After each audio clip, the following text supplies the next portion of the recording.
Alors bonjour à tous et bienvenue dans cette nouvelle vidéo. Donc aujourd'hui nous allons répondre à la question: est-ce que le fait de rencontrer quelqu'un quand on est en couple avec un pervers narcissique peut faire fuir ce pervers narcissique?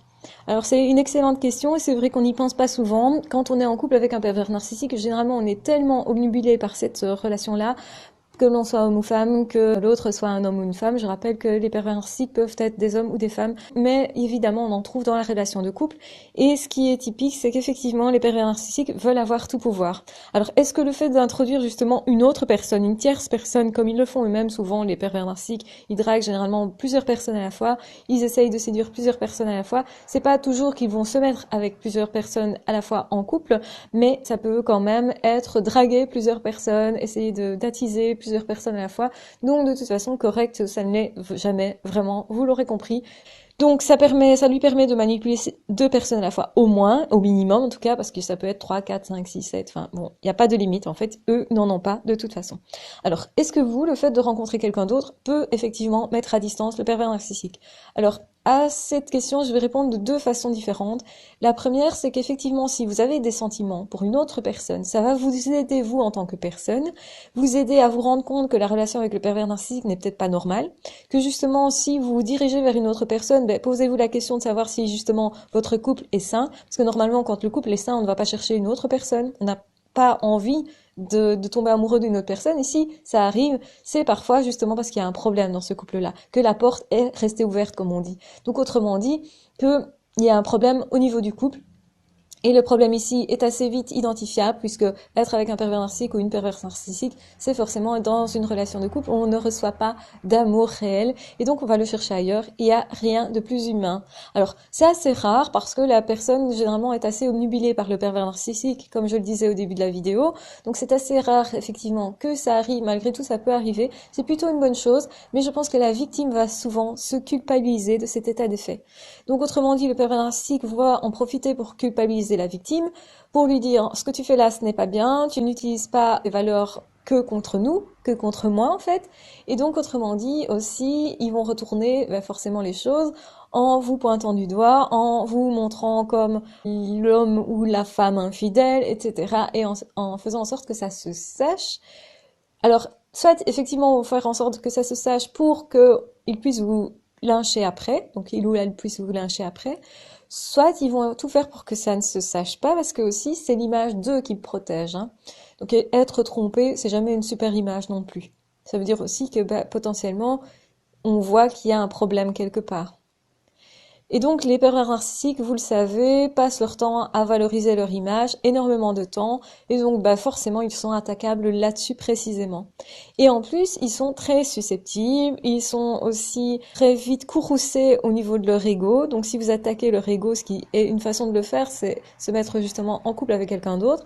Ça, c'est un affront terrible pour les pervers narcissiques la plupart du temps. Donc, cette personne va forcément se retourner contre vous et essayer de détruire évidemment le couple, parce que de cette manière-là, évidemment, vous allez échapper au moins partiellement au pervers narcissique. Donc forcément, c'est ce que le pervers narcissique essaye de ne pas faire, c'est-à-dire faire en sorte de laisser une porte ouverte pour que vous puissiez aller voir ailleurs, en gros. Donc, effectivement, ça peut vous aider très fortement, et en même temps, ça peut vous culpabiliser très fortement. Ça dépend toujours de si vous rentrez dans le jeu du pervers narcissique, si vous avez pris conscience ou pas de ce dans quoi vous étiez, et du fait que vous n'êtes pas responsable de ça. Que c'est un dysfonctionnement qui vient de l'autre, mais qui ne vient pas de la relation comme on aurait tendance à le croire. Effectivement, la plupart des couples, quand ils ont un problème de couple, il y a de toute façon un tort qui est partagé de part et d'autre. Donc autrement dit, les deux personnes ont un souci au niveau de la relation parce que elles ont aussi un souci avec elles-mêmes, et donc c'est vrai que se remettre en question peut aider le couple. Et c'est souvent ce que la plupart des personnes vont vous dire. Ah oui, mais si tu as un problème de couple, c'est que c'est aussi de ta faute. Ça, on entend beaucoup. Alors qu'avec un pervers narcissique ou une perverse narcissique, c'est absolument pas le cas. Ça, beaucoup de personnes ne le conçoivent pas, parce que la plupart des problèmes de couple, effectivement, la plupart des personnes qui vivent en couple et qui ont des problèmes de couple, c'est autre chose. Ce n'est pas de la perversion narcissique. C'est pour ça que souvent, on va vous faire cette remarque-là. N'en tenez pas compte parce que c'est pas votre cas ici, et la personne qui vous fait cette remarque-là ne peut pas savoir que ce n'est pas votre cas, que ce n'est pas ce dans quoi vous êtes, tout simplement. Alors, Effectivement, quand vous êtes réellement amoureux, eh ben, c'est cool de rencontrer une autre personne avec qui ça se passe bien parce que ça peut aussi vous faire vous apercevoir que la relation avec le pervers narcissique a un gros problème, que effectivement vous vivez autre chose avec une autre personne et que potentiellement aussi c'est la capacité de se dire, mais voilà, si je vis ça avec cette personne-là, que je sais développer cette relation-là et que c'est épanouissant pour l'un et l'autre, ben ça veut dire quoi? Ça veut dire que moi je suis capable de ça. Donc ça veut dire qu'au final, le problème ne se présente que avec le couple, avec le pervers narcissique, et pas dans les couples. Pourquoi? Parce que le pervers narcissique essaye de vous faire croire qu'évidemment vous n'êtes pas capable de faire un couple avec qui que ce soit. Et donc du coup, si vous avez sous le nez un exemple comme quoi vous êtes tout à fait capable d'être en couple et d'être épanoui avec un autre et d'être bien dans cette relation, potentiellement vous pouvez émettre un doute qui est que le pervers narcissique vous fait croire tout et n'importe quoi.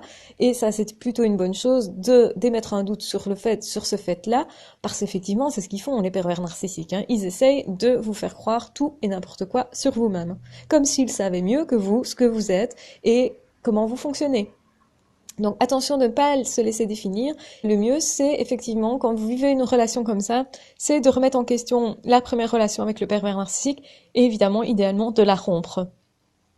Alors évidemment, ça peut être un moteur intéressant que rencontrer quelqu'un d'autre qui nous emmène, qui nous prouve ce que c'est que l'amour, etc. Donc dans ce cas-là, c'est plutôt une très bonne chose. Donc j'encourage plutôt ce type d'attitude, même si ça peut paraître amoral de partir comme ça, d'avoir presque deux couples en même temps, on va dire, ou de rompre une relation pour un autre, enfin bon, voilà. Mais quand c'est de la perversion narcissique, on n'est de toute façon pas dans quelque chose de moral. Donc ça, il faut le savoir. Il faut remettre les choses à leur bonne place, je dirais aussi à ce moment-là. Et c'est une façon de se venger aussi, c'est une façon de rétablir l'équilibre. Donc en fait, c'est une façon d'être plutôt en position de force aussi par rapport au pervers narcissique et potentiellement ça peut le faire fuir. Donc ça, tout ça, c'est plutôt une bonne chose.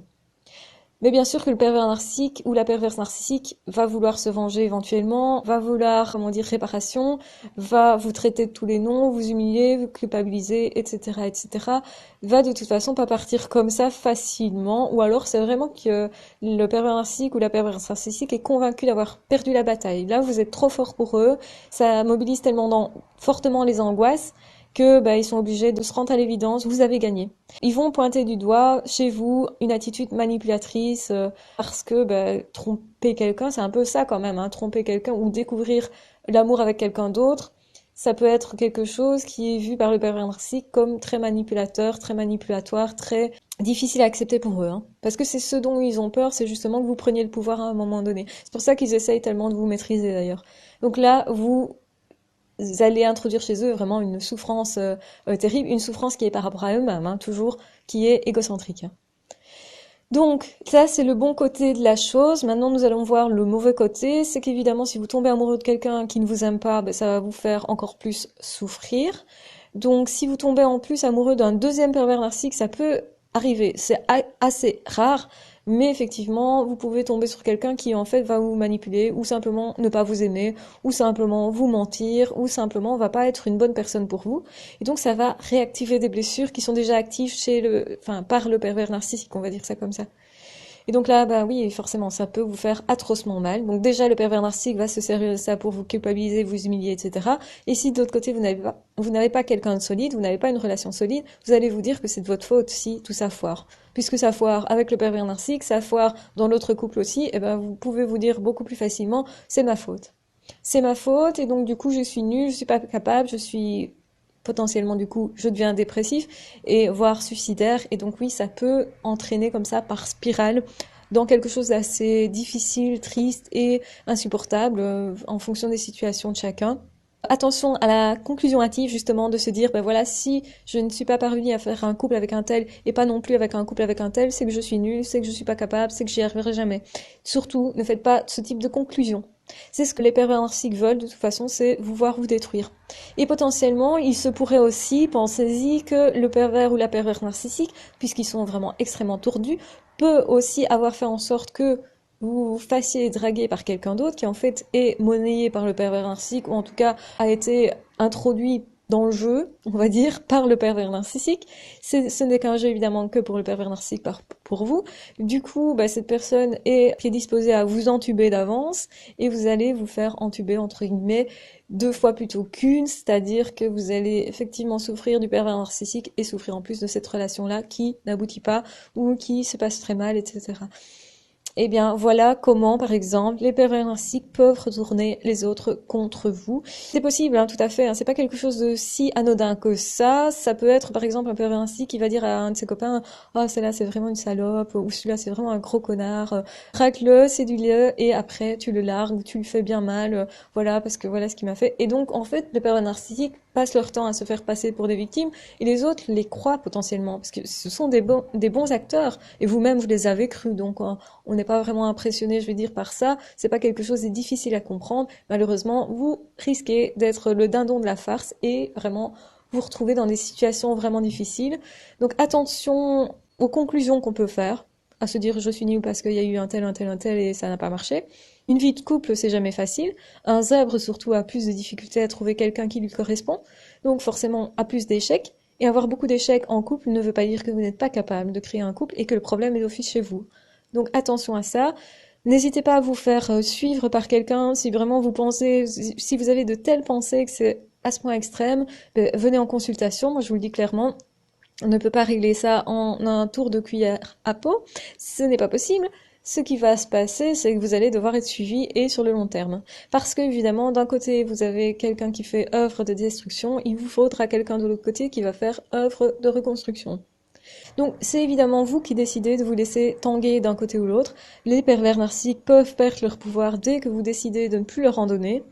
Dès que vous décidez aussi de ne plus écouter les amis justement des pervers narcissiques, les personnes qui justement sont impactées par les pervers narcissiques.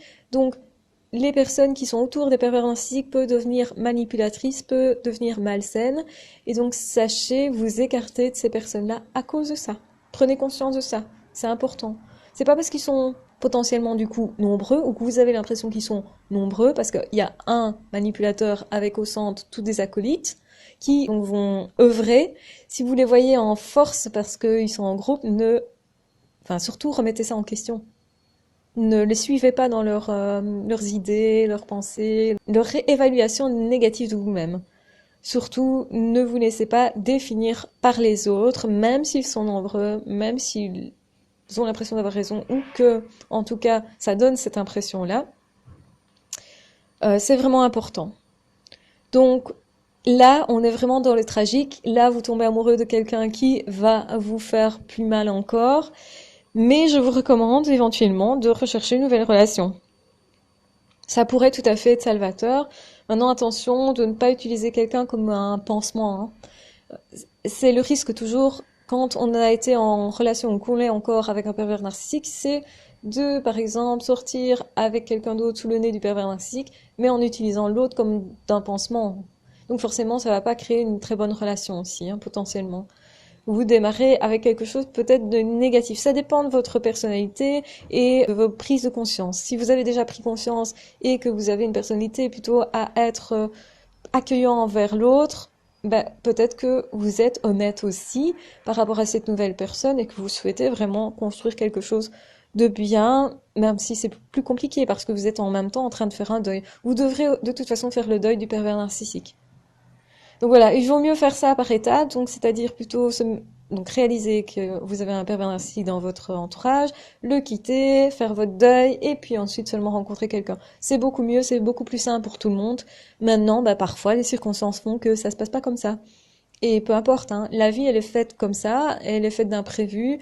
On n'a pas, de toute façon, possibilité de se projeter dans l'avenir, et même si on le fait, on ne tombe pas souvent juste, on va dire ça. Donc, voilà, attention de trop, du coup, essayez de prévoir les choses. Prenez les choses comme elles viennent. Si vous tombez amoureux, essayez de lire ce que ça veut dire. Comprenez qu'alors, c'est peut-être parce que votre couple est creux, vide. En tout cas, remettez-les en question. Et surtout, éloignez-vous des pervers narcissiques. De toute façon, ce ne sont pas de bonnes personnes. Donc, il n'y a pas lieu de les conserver dans votre vie. Et si quelqu'un passe qui peut vous aider, après tout, ça peut aussi être cool. Si c'est de l'amour vraiment, si l'autre vous respecte vraiment, si l'autre n'a pas de lien avec le pervers narcissique, vous manipule pas et essaye de vous construire aussi. Alors, Comme ça, ben forcément, vous allez être beaucoup plus à même de vous construire vous-même et de vous réparer et d'aller vers la vie enfin. Voilà, surtout prenez bien soin de vous. On se retrouve de toute façon très vite dans d'autres vidéos. N'hésitez pas à vous abonner, à partager, à liker ou à cliquer sur la petite cloche qui se trouve en bas de cette vidéo. Et on se retrouve très vite dans d'autres vidéos. Ah, ciao, bye bye!